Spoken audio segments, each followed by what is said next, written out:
Today we're going to cover a game you've likely never heard of called Uragun. In fact, I had never heard of it myself until I got sent a press key. Uragun is a top-down twin-stick shooter in early access that is making a strange pivot in its development. So we're going to look at this in two interconnected parts. First, the game as it is now, with story-based exploration that they've said will remain in the game as its own separate part. And second, why that is a concern they need to address as they take the game in a new direction, which takes its few unique qualities and throws them away in favor of looking more like a cookie cutter for mass appeal, and why this is a problem, but also sort of necessary. Starting out, what is Uragun right now? As said, it's a top-down twin-stick shooter that works well with both controller as well as mouse and keyboard, that follows the journey of a mech that has lost its pilot and must navigate the world, trying to counteract the AI corruption and find answers about its past. For the most part, it's a fairly generic kind of game compared to the rest of the genre, with its story and progression being the main differentiating features, including even collectible comic pages to explain the backstory and overcome your character's amnesia, which are really kind of nice looking and kind of cool. And in the space of twin-stick shooters, that is enough to stand out on some levels, though in July they decided to stop development on that and instead focus on conversion of the game into a roguelite,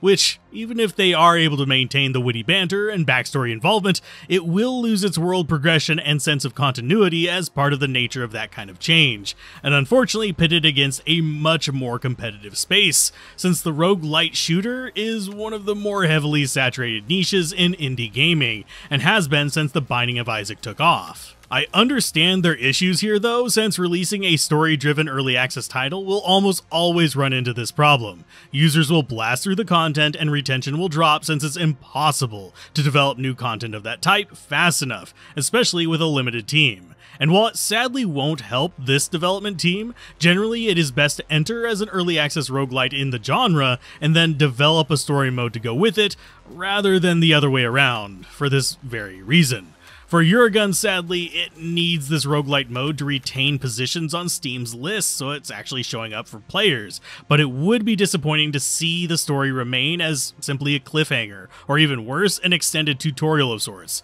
So I hope the studio gets enough success to at least see the full realization of their title in both respects. Now, that bit of a rant out of the way, let's talk about the game itself as it stands now, which for story progress has the witty banter and comic page approach that works quite well, but may not linger as long as one would hope, since it's only part of the way done so far. But the main aspect of the title worth watching, due to these changes, in design vision at least, is going to be the actual gameplay, and of course the visuals and audio to a lesser extent. As far as how it plays, it's about what you'd expect. A lot of bullet dodging, a lot of shooting, and a lot of enemies of various types, ranging from swarms of sacrificial drones and self-destructing minions, all the way to larger enemies like segmented snakes, laser turrets with shielding, and artillery pieces. The weapon choices are fairly basic, with the usual variety of machine gun, rocket launcher, etc., with the only weapon that I really felt disappointed in being a disc launcher that, despite being useful to an extent, didn't quite have the consistency I would like when it's actually used. For me, I mostly stuck with the starter chain gun and the rocket launcher since it was a consistent pairing of short-range fast firing and long-range high damage area of effect. In addition to this, the controls are fairly intuitive, though some of the defaults will take a little while to memorize, but on keyboard they are all clustered around your movement keys and are rebindable,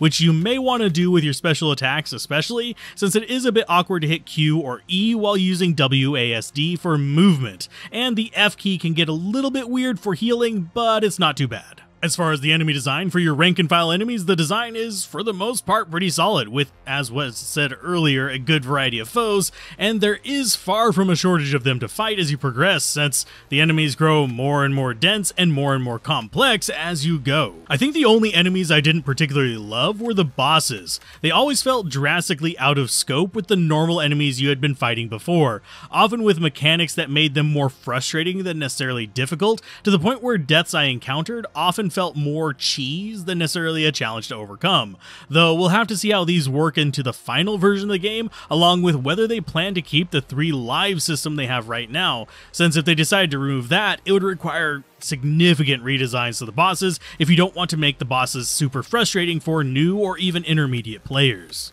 I think the only other nitpick I have is the dash cooldown indicator. It's not the duration of it, but rather how it's integrated and displayed. While the light up indicator on the mech and the audio cue are cool for this, I think integrating a display element near your life bar would be a great idea, since it would provide a consistent location and indication of it being recharged, since as it stands, the indicator isn't really visually striking enough to always stand out in the heat of battle. Beyond that, the game's diversity in tools was quite solid, with multiple abilities, 2 weapon slots with upgrades for the entire list of weapons you can get, as well as upgrades to the mech itself to allow you to build up your capabilities. I especially want to shout out the actual active abilities, since they work off your heat meter, which is also how you heal, so it's a choice of extremely powerful skills or saving it for potential recovery later, which is a mechanic I actually also really enjoyed in a fairly classic game, Hollow Knight. Now, from an aesthetic standpoint, I also really appreciate the simplicity. It's extremely clear who the enemies are and who aren't the enemies,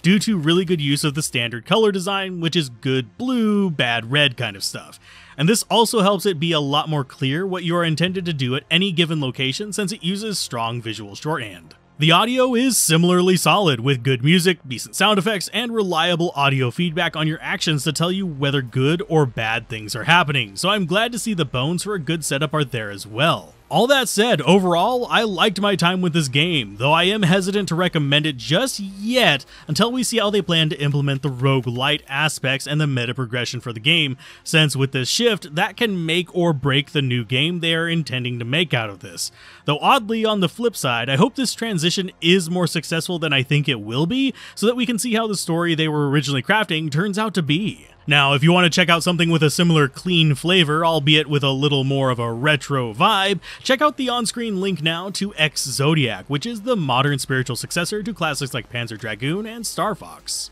And if you want to help decide what games get reviewed next, check out the description for links to the Patreon or YouTube memberships, depending on which you prefer.